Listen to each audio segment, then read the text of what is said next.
قال رحمه الله تعالى: فمن ألهم الدعاء فقد أريد به الإجابة، فإن الله سبحانه يقول: ادعوني أستجب لكم، وقال: وإذا سألك عبادي عني فإني قريب أجيب دعوة الداعي إذا دعان.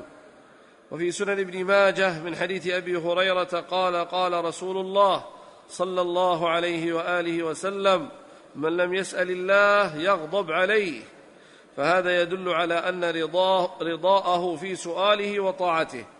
وإذا رضي الرب تبارك وتعالى فكل خير في رضاه، كما أن كل بلاء ومصيبة في غضبه ومعصيته. يقول رحمة الله عليه: من ألهم الدعاء فقد أريد به الإجابة، فقد أريد به الإجابة. ولهذا من النعم العظيمة والمنن الجسيمة التي يوفق الله لها عبده أن يوفقه للدعاء.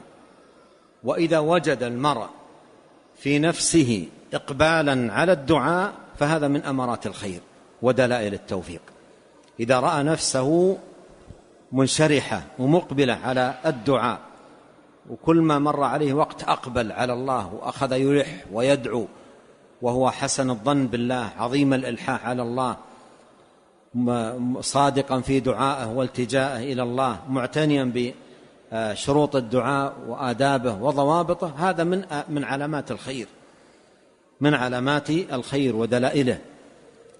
إذا وفق العبد، وإذا حرم الدعاء حرم الخير.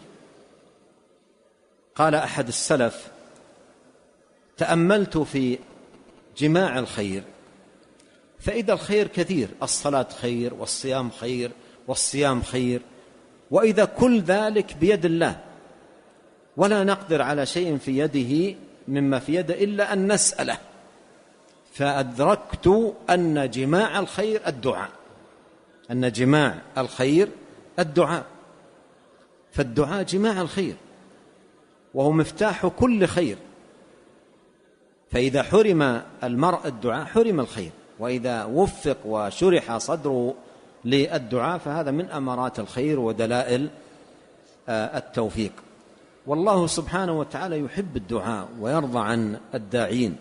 وفي هذا الحديث وقد تقدم معنا: من لم يسأل الله يغضب عليه.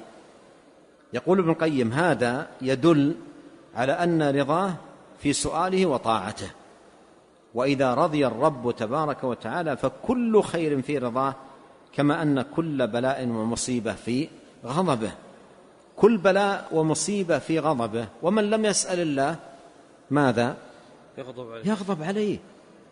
إذن ينبغي على العبد أن لا يهجر الدعاء، ولا يليق بالعبد أن يهجر الدعاء، بل الجدير بالمسلم أن يكون قريبا من الدعاء في كل وقت، يقبل على الله ويدعو: يا رب يا رب، يلح على الله سبحانه وتعالى. نعم.